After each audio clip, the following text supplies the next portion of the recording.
মহান আল্লাহ সুবহানাহু ওয়া তাআলার দরবারে আরও একবার শুকরিয়া আদায় করি যে মহান রব্বুল আলামিন আপনাকে আমাকে ব্যাকটেরিয়া, ভাইরাস, হাইড্রা এই সকল জীব হিসেবে সৃষ্টি না করে মানুষ হিসেবে সৃষ্টি করেছেন।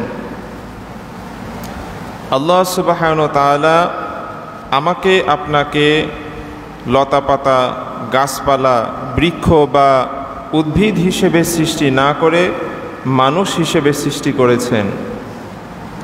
আল্লাহ সুবহানাহু ওয়া তাআলা আমাকে আপনাকে বাঘ, সিংহ, সাপ, বিচ্ছু নামক হিংস্র প্রাণী হিসেবে সৃষ্টি না করে মানুষ হিসেবে সৃষ্টি করেছেন। আর এই মানুষ হিসেবে সৃষ্টি করার জন্য আমাকে আপনাকে কোনো আন্দোলন, কোনো মিটিং মিছিল করতে হয়নি, কোনো আবেদনপত্রও জমা দিতে হয়নি, আবার কোনো উকিলও ধরতে হয়নি। বরং আল্লাহ সুবহানাহু ওয়া তাআলা ভালোবেসে রহমত স্বরূপ আমাকে আপনাকে সৃষ্টির সেরা জীব, আশরাফুল মাখলুকাত মানুষ হিসেবে সৃষ্টি করেছেন। এই জন্য দিল থেকে শুকরিয়া আদায় করি, সকলে বলি আলহামদুলিল্লাহ। মোহতারাম হাজিরিন, আজকে আমাদের আলোচনার বিষয়বস্তু হল দাওয়াত ও তাবলীগের মেহনতের গুরুত্ব, ফজিলত এবং এই মেহনত না করার কারণে কি কি ভয়াবহতা রয়েছে এই সম্পর্কে সংক্ষিপ্ত কিছু আলোচনা। দাওয়াত ও তাবলীগের মেহনত খুবই গুরুত্বপূর্ণ এবং ফজিলতপূর্ণ একটি আমল। এই পৃথিবীতে হযরত আদম আলাইহিস সালাম থেকে শুরু করে অসংখ্য মানুষ এই দুনিয়াতে এসেছেন। হাজার হাজার, লক্ষ লক্ষ, কোটি কোটি মানুষ, অসংখ্য মানুষ। এই মানুষের মধ্যে সর্বোত্তম, সর্বশ্রেষ্ঠ, সম্মান ও মর্যাদা সম্পন্ন ব্যক্তি হলেন নবী ও রাসূলগণ। তা আল্লাহ সুবহানাহু ওয়া তাআলা সর্বোত্তম মানুষকে দিয়ে সর্বোত্তম কাজ তাদেরকে দিয়ে করিয়েছেন। নবী রাসূলগণ দুনিয়াতে এসেছেন, তাদের প্রত্যেকের মধ্যেই একটি প্রধান দায়িত্ব ছিল। আর সেই প্রধান দায়িত্ব হলো তাদের সম্প্রদায়, তাদের জাতি বা তাদের কওমকে একমাত্র আল্লাহ তাআলার দিকে ডাকা বা আহ্বান করা। এটাই ছিল তাদের প্রধান দায়িত্ব। সর্বোত্তম ব্যক্তিকে দিয়ে আল্লাহ তাআলা সর্বোত্তম কাজ করিয়েছেন। প্রত্যেকটি জাতির মধ্যেই আল্লাহ সুবহানাহু ওয়া তাআলা একজন নবী প্রেরণ করেছেন শুধুমাত্র এই কাজ করার জন্য, মানুষকে তার রব, তার সৃষ্টিকর্তা আল্লাহ তাআলার সাথে মিলিয়ে দেওয়ার জন্য। দাওয়াত ও তাবলীগের মেহনত এতটাই গুরুত্বপূর্ণ, এর কারণ হলো এই মেহনতের মাধ্যমে একজন অমুসলিমকে ঈমানের ছায়াতলে আনা যায়। একজন আল্লাহ ভোলা মানুষকে আল্লাহ তাআলার সাথে পরিচয় করিয়ে দেওয়া যায়। একজন আমলহীন মানুষকে আমলওয়ালা হিসেবে গড়ে তোলা যায় এই মেহনতের মাধ্যমে। আল্লাহ সুবহানাহু ওয়া তাআলা পবিত্র কোরআনে বলেছেন, ওয়ালাকাদ বাআসনা ফি কুল্লি উম্মাতির রাসূলান আন ইউবুদুল্লাহ, নিশ্চয় আমি প্রতিটি সম্প্রদায়ের মধ্যে একজন রাসূল প্রেরণ করেছি। কেন প্রেরণ করেছি? আন ইউবুদুল্লাহ, যাতে ওই সম্প্রদায়ের মানুষ একমাত্র আল্লাহ তাআলাকেই ইবাদত করে। আয়াতের পরের অংশে আল্লাহ তাআলা বলেন, আন ইউবুদুল্লাহা ওয়াজতানিবুত তাগুত, এবং তাগুতকে যাতে তারা বর্জন করে। ফামিনহুম মান ইয়াহদিল্লাহ, এবং কতক তো এমন রয়েছে যাদেরকে আমি হেদায়েত দান করেছি। ওয়ামিনহুম মান হাক্কাত আনিদ দালালা, কতক এমন রয়েছে যাদের ওপর বিপদগামিতা অবধারিত হয়ে গিয়েছে। এবং এই আয়াতের শেষ অংশে আল্লাহ সুবহানাহু ওয়া তাআলা বলেন, ফাসিরু ফিল আরদি ফায়ানদুরু কাইফা কানা আকিবাতুল মুকাদ্দিবিন, তোমরা এই পৃথিবীতে একটু পরিভ্রমণ করে দেখো। আমাদেরকে বলতেছেন আল্লাহ সুবহানাহু ওয়া তাআলা যে এই পৃথিবীতে একটু পরিভ্রমণ করে দেখো যে নবীদের অস্বীকারীদের কি পরিণতি হয়েছে। আল্লাহ সুবহানাহু ওয়া তাআলা যে নবী রাসূলগণ পাঠিয়েছেন, যারা এই নবীগণকে অস্বীকার করেছে, বিরোধিতা করেছে, এদের ফলাফল, এদের পরিণতি কি হয়েছে, এটি দেখার জন্য আল্লাহ সুবহানাহু ওয়া তাআলা আমাদেরকে নির্দেশ দিচ্ছেন। বর্তমান তো আধুনিক যুগ, আমরা বাংলাদেশে বসেই অন্য দেশের খবরাখবর দেখতে পাই। এক ফেরাউন ছিল, যিনি আল্লাহ রসুলের সাথে, একজন নবী রাসূলের সাথে বিরোধিতা করেছিল। তার নাম কি? ফেরাউন। আল্লাহ তাআলা তাকে কি করেছেন? জীবিত লাশ হিসেবে, নিদর্শন হিসেবে রেখে দিয়েছেন।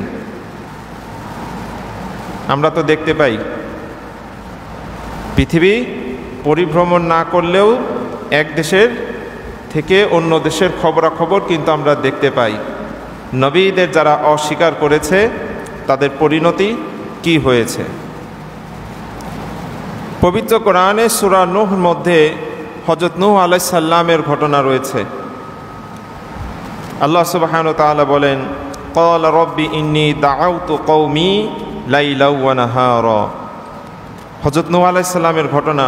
নূহ আলাইহিস সালাম বলছেন যে আমি দিনে এবং রাতে এই কওমকে আমি আল্লাহর দিকে ডেকেছি, দাওয়াত দিয়েছি। ফালাম ইয়াজিদহুম দুআই ইল্লা ফিরারা, আমার এই দাওয়াতের ফলে তারা শুধু পলায়নই করেছে। দাওয়াত দিতে গেলে কি করে? পালিয়ে যায়, সরে যায়। ওয়া ইন্নী কুল্লামা দাআউতুহুম, আমি এই কালিমার দাওয়াত দিয়েছি লিতাগফিরা লাহুম, যাতে আল্লাহ সুবহানাহু ওয়া তাআলা তাদেরকে ক্ষমা করে দেন। জাআলু আসাবিআহুম ফি আযানিহিম, তারা কি করেছে? কানের মধ্যে আঙ্গুল ঢুকিয়ে দেয়। হযরত নূহ আলাইহিস সালাম দিনে এবং রাত মিলে, দিনের ভাগেও দাওয়াত দিয়েছেন, রাতের ভাগেও দাওয়াত দিয়েছেন। তারা কি করত? পালিয়ে যেত। আবার দাওয়াত দিতে গেলে তারা কি করত? কানের মধ্যে আঙুল দিয়ে রাখতো, কিছু শুনবো না। ওয়াস্তাগশাউ থিয়াবাহুম ওয়া আসররু ওয়াস্তাকবারু ইস্তিকবারা, তারা চাদর দিয়ে নিজেদেরকে ঢেকে ফেলতো এবং তারা জেদ করে বসে থাকতো। আল্লাহর হুকুম তারা মানবে না। জেদ খুব খারাপ জিনিস, জেদ খুব খারাপ জিনিস। আমরা আমাদের সন্তানদেরকে বোঝাবো জেদের ভয়াবহতা সম্পর্কে। ইতিহাস যদি আমরা একটু দেখি, আল্লাহ তাআলার হুকুম হযরত আদম আলাইহিস সালামও অমান্য করেছিলেন, আবার আজাজিল বা ইবলিসও কি করেছেন? অমান্য করেছেন, নাকি? দুইজনই তো আল্লাহ তাআলার হুকুম অমান্য করলো। পার্থক্য কি? একজন ভুল করেছে, আবার আল্লাহ তাআলার কাছে ক্ষমা চেয়ে নিয়েছে। আরেকজন ভুল করেছে কিন্তু সে জেদের উপর অটল। আজও পর্যন্ত জেদের উপরে কি আছে? অটল আছে। সূরা বাকারার শুরুর দিকে যে আয়াতগুলো রয়েছে, আমরা যদি একটু পড়ি তাহলে এই তাফসিরগুলো পড়লে আমরা দেখতে পাবো যে আল্লাহ সুবহানাহু ওয়া তাআলা বলছেন, কেউ যদি ভুলবশত কোনো ভুল করে তাহলে আমি তাকে ক্ষমা করে দিই, তাকে হিদায়াত দিই। কিন্তু কেউ যদি জিদ বা হটকারিতার উপরে থাকে, আমি তাকে হেদায়েত দেই না।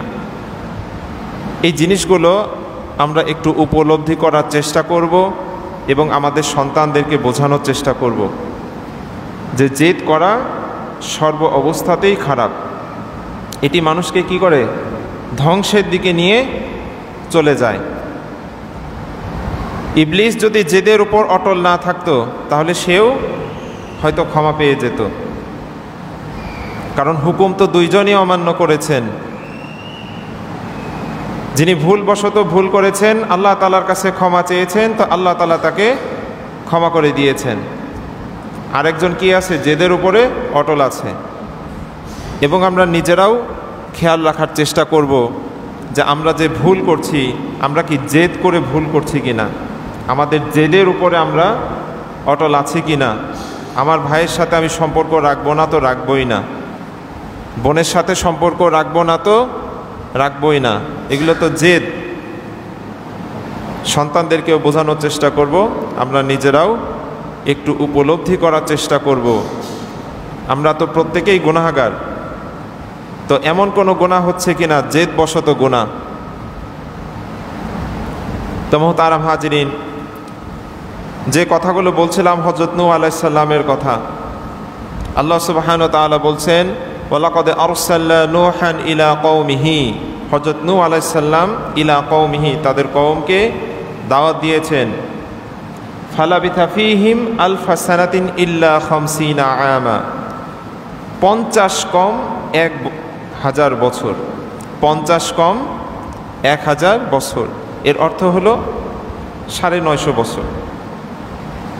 কিন্তু দাওয়াত দেওয়ার পর তারা কি করেছে? আল্লাহর রাসূল হযরত নূহ আলাইহিস সালামের এই দাওয়াতকে তারা অস্বীকার করেছে। তো আল্লাহ তাআলা বললেন ফাআখাযাহুমুত তুফানু ওয়া হুম যালিমুন, একটি প্লাবন আসলো এবং তাদেরকে ধ্বংস করে দিল। ওয়া হুম যালিমুন, তারা কি ছিল? জালেম ছিল। শিরক করার অর্থ কি? আল্লাহ তাআলার সাথে শরীক করা, অন্য কাউকে শরীক করা, আর এটা আল্লাহ তাআলার উপরে জুলুম করা। এই জালেমদেরকে আল্লাহ তাআলা কি করলেন?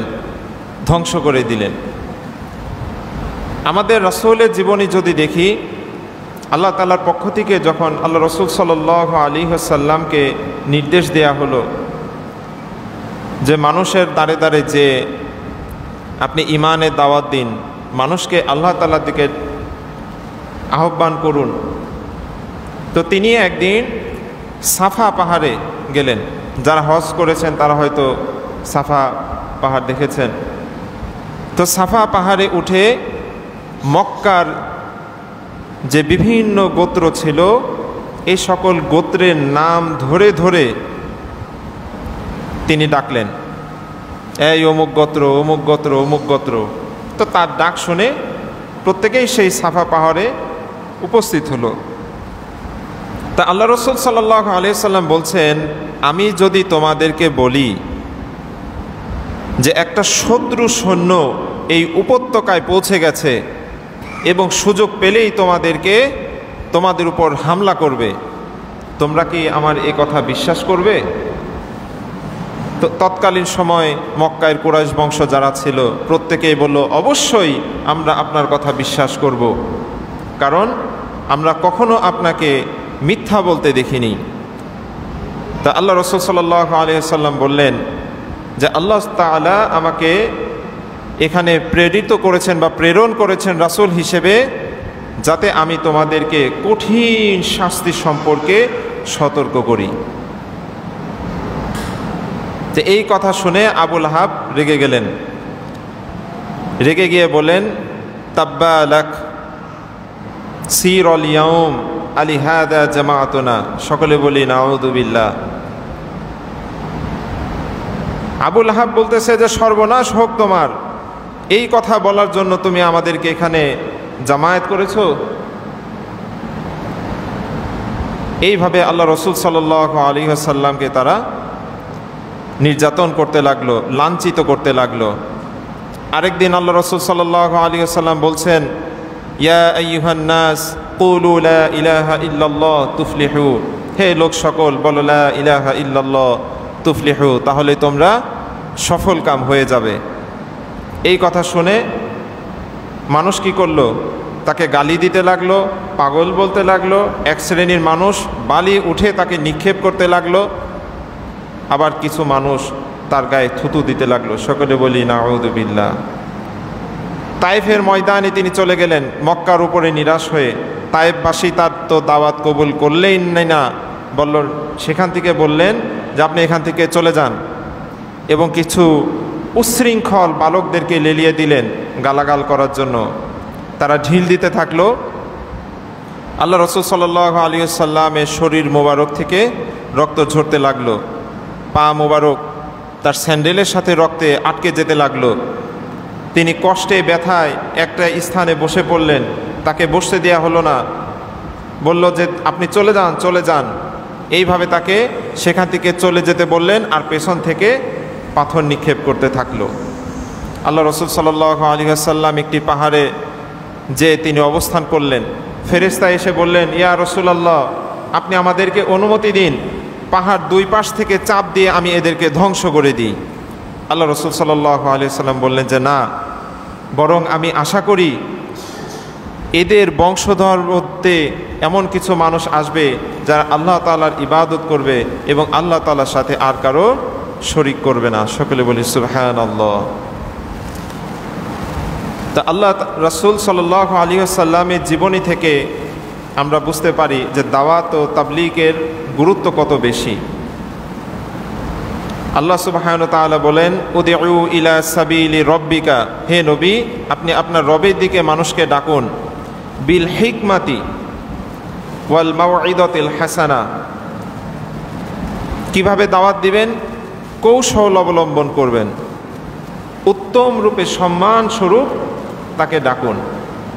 আমার চোখে দেখা একটা ঘটনা, একটা মাঠে কিছু বালক ছিল, বালক বললে ভুল হবে, তারা কেউ হয়তো এসএসসি বা এইচএসসি পরীক্ষা দিছে এমন। তো তারা হাফ প্যান্ট পরা ছিল, কয়েকজন মিলে এক জায়গায় বসে গল্প করতেছে। তো একজন মুরব্বী এসে একজনকে ডাক দিয়ে একটু রাগান্বিত স্বরূপ বলতেছে, এই তুমি হাফ প্যান্ট পরে আসো কেন? তোমার প্যান্ট নাই, ফুল প্যান্ট নাই, হ্যাঁ, নামাজ পড়তে পারো না? এই ধরনের রাগান্বিত ভাষায় কথা বলে চলে গেল। যখন তিনি চলে গেল দেখলাম ওই ছেলেগুলা ওনাকে মানে গালাগালি করতে লাগলো। দাওয়াত তো তিনি দিলেন, তাই না?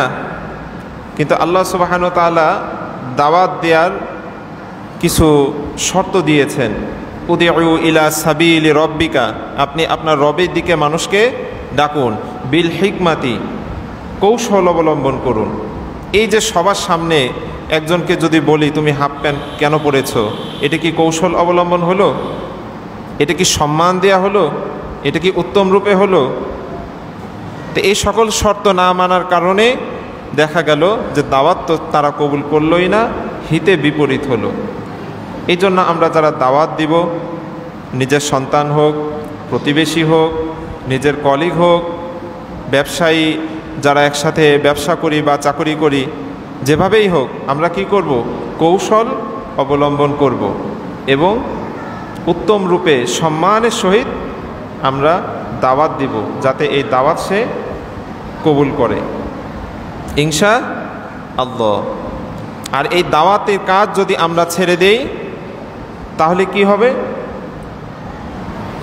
শেষ করে দিচ্ছি।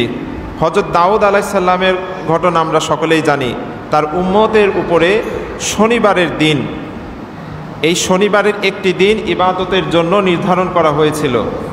মাছ ধরা নিষেধ ছিল। তো তার উম্মতরা কি করত? এই নিষেধাজ্ঞা উপেক্ষা করেও তারা মাছ ধরত। তো এদের মধ্যে তিনটি দল ছিল। একটি দল মাছ ধরত, আরেকটি দল কি করত? নিষেধ করত যে তোমরা মাছ ধরো না, আল্লাহ তাআলা অসন্তুষ্ট হবেন। দ্বিতীয় আরেক শ্রেণী আছে, তারা বলতো যে তারা আল্লাহ তাআলার হুকুম অমান্য করছে, আল্লাহ তাআলা তাদেরকে শাস্তি দেবেন, তোমাদের এগুলো বলার দরকার নেই। সুশীল সমাজ কি করত? তোমাদেরকে বলার দরকার নেই। তো আল্লাহ সুবহানাহু ওয়া তাআলা পরবর্তীতে আয়াত নাজিল করলেন এবং তাদেরকে কি করলেন? বানর রূপে বিকৃত ধ্বংসস্বরূপ তাদেরকে বানর বানিয়ে দিলেন, কুনু কিরাদাতান খাসিইন। এই জন্য আমরা যদি সৎ কাজের আদেশ না দেই এবং অসৎ কাজে যদি বাধা প্রদান না করি, তাহলে কি হবে? আল্লাহ তাআলার গজব তো আসবেই। যারা এই গুনাহ করেছে তারাও ধ্বংস হবে এবং আমরাও ধ্বংস হয়ে যাব।